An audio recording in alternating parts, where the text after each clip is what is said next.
Hello বন্ধুরা, আমি বর্ণালী। তোমরা যে যেখান থেকে ভিডিও দেখছো, কেমন আছো তোমরা সবাই? আশা করি খুব ভালো আছো এবং সুস্থ আছো। আমিও খুব ভালো আছি, তোমাদের ভালোবাসায় আমার পরিবারও সুস্থ আছে।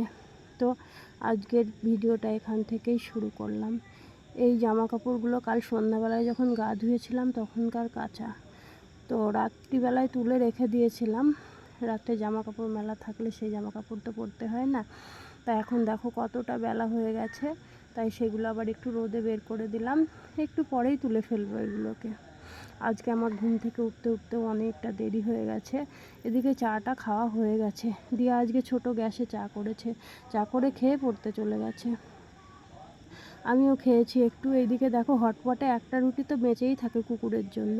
হটপটের তলায় যে রুটিটা থাকে সেটা কিন্তু কুকুরেই খায়। তো চলো এবার রান্নাঘরে যাই, কারণ দিয়ার জন্য সকালকার টিফিন বানাতে হবে। আজকে বলছে মা একটু ওটসের পরোটা বানাও, অনেক দিন খাইনি। তো গ্যাসের কভারটা তুলে গ্যাসটা একটু মুছে নিই। প্রত্যেক দিন সকালে যেটা করি, গ্যাসের ঘরে ঢুকলেই এটা করতে হয়।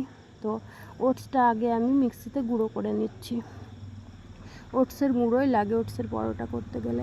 তারপর সবজিগুলো সব কাটা হয়ে গেছে। যে সবজিটা দেখছো এটাতে দুটো পরোটা হবে। কাঁচা লঙ্কা, গাজর, টমেটো, পেঁয়াজ এইগুলো দিয়ে আমি মিক্স করে নেব একটা। তারপরে এর ভিতরে দেব তোমার একটু গোলমরিচের গুঁড়ো আর স্বাদ মতো একটু লবণ দিয়ে হাত দিয়ে একটু মাখিয়ে নেব। না মাখালে জিনিসটা মানে লবণটা ওর ভিতরে যাবে না, তাই তার ভিতরে দেব 2 চামচ ওটস।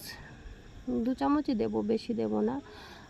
একটা ডিম ভেঙে দেব, আর 1 চামচ টক দই দেব, দিয়ে একটা ব্যাটার বানিয়ে নেব সুন্দর করে। ভালো করে বেশ ব্যাটারটা বানাতে হবে। তারপরে দেখো তাওয়া বসিয়ে দিয়েছি, তাওয়াটা গরম করে নেব খুব ভালো করে। দইটা দিয়ে আবার মিশিয়ে নেব। তাওয়াটাকে খুব ভালো করে গরম করে নিয়ে তাওয়াতে দিয়ে দেব একটু সাদা তেল। এটাতে সাদা তেল দিলেই ভালো হয়, সর্ষের তেলে কিংবা অন্য কিছুতে ভালো হয় না। তাওয়াটা গরম হয়ে গেছে, তাওয়ার চারিদিকে তেলটা লাগিয়ে নেব। নিয়ে এবার ওই যে ব্যাটারটা বানালাম ওই ব্যাটারটা এবার ঢেলে দেব। ঢেলে দিয়ে ঠিক পরোটার শেপে ওকে চামচ দিয়ে করে নেব। তো দেখো ওটসের পরোটা দেখতেও খুব সুন্দর লাগে, খাওয়াও খুব ভালো। এটা বাচ্চাদের তো খুবই হেলদি একটা খাবার, বাচ্চাদের খুব উপকার হয়। এটাই তো সবজি থাকে পুরো, তাই এটা খাওয়া খুবই উপকার। এটা বানাবো আমার জন্য, তাই এটাতে তেল কম দিলাম। আমি আবার একটু তেল কম খাই, আমাকে ডাক্তারে তেল কম খেতে বলেছে। তো এটাও মানে তেল কম দিয়েছি বলে যে স্বাদটা কম হয়ে যাবে এমনটা না, কিন্তু এর স্বাদ একটুও কমবে না তেল না হলেও। খুব ভালো লাগে এই পরোটাটা খেতে, আমার তো খুবই পছন্দের, দিয়ারও পছন্দের। তো হয়ে গেছে দুটো পরোটা বানানো, সঙ্গে একটু আমও কেটে নিয়েছি। এটা হলো আমাদের আজ সকালকার টিফিন। তো আবার দেখো চায়ের বাসনগুলোও আমার মাজা হয়ে গেছে। কাজের ভিতরেই সবটা করতে হয়, একা হাতেই তো সব সামলাতে হয়। দিয়া তো পড়তে চলে যায়, ওর তো পড়ায় থাকে বেশি সময়। আর এদিকে আমি আবার রান্নার জলটা অ্যাকোয়াগার্ড থেকেই নিই। অ্যাকোয়াগার্ডের জলেই রান্না হয় ঘরে। যখন অ্যাকোয়াগার্ড আছে তো বাইরের জলে রান্না করে তো মানে রান্না ভালো হয় না, ভাতের কালার হয় না। আর অ্যাকোয়াগার্ডের জলে ভাত হয় খুব সুন্দর। এদিকে রান্না বসিয়েই দেখছি গ্যাসটা শেষ হয়ে গেল। তো একাই তো সিলিন্ডার লাগাতে হবে, কি করব। আগে তো প্রথম খুব অসুবিধা হতো, কিন্তু এখন আর কিছু হয় না। মানুষ তো সবাই অভ্যাসের দাস, মানে সময়ের সাথে সাথে অভ্যাস হয়ে গেছে। এখন একাই সব কিছু পারি। আগে ডাকতে যেতে হতো কাউকে, আমারও সিলিন্ডারটা একটু লাগিয়ে দিয়ে যাও। তারপরে আমার প্রচণ্ড জল তেষ্টা পেয়েছে, এত জল তেষ্টা পেয়েছে মনে হচ্ছে ঠান্ডা জল খাই। তাই ফ্রিজ থেকে একটু ঠান্ডা জল নিয়ে খেয়ে নিচ্ছি। গরম পড়ছে তো প্রচণ্ড, গরমে সব সময়ই জল তেষ্টা পাই। তারপরে দেখো এদের বদমাইশিগুলো দেখো, সারাক্ষণ এদের সাথেই আমি বেশি থাকি। এরাই তো আমার সঙ্গী, এরাই তো আমার বন্ধু, এরাই সব কিছু, দিয়ারও বন্ধু এরা। তো আমি মানে সেরকম ভালো কোনো ভিডিও তোমাদের দিতে পারিনি, কারণ সংসারের ঘেরা বাঁধনে ততটুকুই দিই আমি তোমাদের। আমি বাইরে যেতে খুব একটা বেশি পছন্দ করিনি। বাইরে যখন যাই তখন সেগুলোও তোমাদের সাথে শেয়ার করি। কি করব বলো, যদিও সংসারের এই কাজগুলো তোমাদের হয়তো বোরিং লাগে, কিন্তু আমার তো এইটুকুই দেওয়ার ক্ষমতা আছে, এর চাইতে তো বেশি কিছু দেওয়ার ক্ষমতা আমার কাছে নেই। তো তোমরা দেখো যদি ভালো লাগে তোমাদের। আর আমি যে শাড়িগুলো পরি সেই শাড়িগুলো ভাঁজ করা আছে, কিন্তু গুছিয়ে রাখা হয়নি, আল্লাতে সময় পাইনি, তাই ওইগুলোকে গুছিয়ে রাখছি। আর ওদের একটু মানে ও আমাকে বলছে, সৃষ্টি বলছে, দিদি দেখো ওই যে সানসেটের উপরে শেয়াল আছে। তো মারামারি করছে তিনজনে। এইবার দিয়ার বদমাইশিটা আবার দেখো, দিয়া হোম থিয়েটার চালিয়ে দিয়েছে, ওরা চারজনে নাচানাচি করছে। কি নাচ, কি আনন্দ ফুর্তি দেখো। আমাদের ঘরে আসলে ওরা খুব আনন্দ ফুর্তি করে। আর সাথে তো থাকে দিয়া তো মানে ওদের নিয়েই বেশি পছন্দ করে। সারাক্ষণ ওদের খাওয়া পড়া, মানে ঘুমাবে যতক্ষণ রাত 11টা না বাজবে ততক্ষণ ওদের সাথেই থাকবে। একটাকে দিয়ে আসবে তো আর একটাকে নিয়ে আসবে। তো চলে আসলাম এবার দুপুরে রান্না করতে। তো রান্নাঘরে দেখছি তেলের বাটিতে তেলটা শেষ হয়ে গেছে, তাই তেলটা একটু ঢেলে নিলাম। আর ভাতটাও নেমে গেছে অলরেডি, উপর দিয়ে দিয়েছি। তারপরে শুধু আজকের তরকারি হবে ডিমের ঝোল আর ভাত, আর কিছু না। আলুটা ভেজে নিচ্ছি, এবার মশলাটা ঢেলে দিলাম। আজকে অন্য কোনো তরকারি হবে না, একটাই তরকারি করব।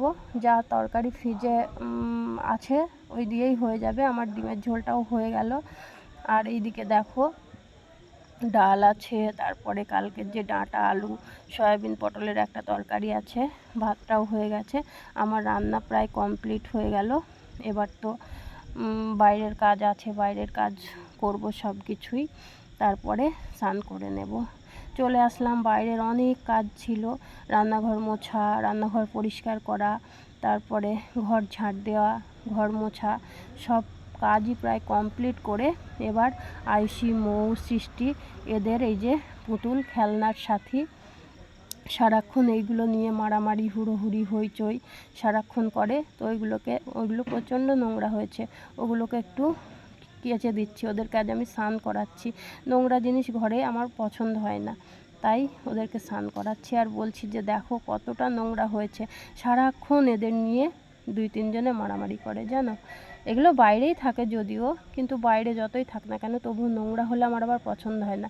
এদিকে আমার কাচাকুচি প্রায় সব হয়ে গেছে, এবার স্নান করে নেব। স্নান করে নিয়েই ঠাকুরকে ভোগ দিয়ে খাবো। তারপরে স্নান ধান হয়ে গেছে, আমার ঠাকুরকে মিষ্টি জলও দেওয়া হয়ে গেছে। এদিকে মৌয়ের বায়না আজকে যে আমি পিসিবাবুর সাথে ভাত খাবো না, একা একা কিছুতেই খাবো না। তা আমি বললাম ঠিক আছে, তুই আগে ওকে খাইয়ে দে, তারপরে আমরা খাবো। তো চলো আমরা এবার খাওয়া দাওয়াটা সেরে নিই, তারপরে একটু পরে আসছি আবার।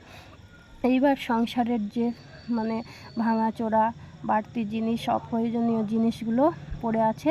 তো ফেরিওয়ালা দাদা এসছে, ফেরিওয়ালা দাদাকে সেই ভাঙাচোরা জিনিসগুলো দিয়ে ফেরিওয়ালা দাদার সাথে দুটো ঝুড়ি নিলাম। বড়টাই নিল 100 টাকা, ছোটোটাই নিল 140 টাকা।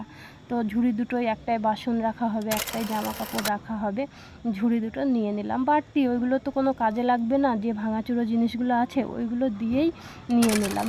তারপরে বিকেল হয়ে গেছে, এই দেখো একটু ছাদে আসলাম ঘুরতে, কারণ বিকেলে না ঘরে এতটাই গরম লাগে, থাকা যায় না।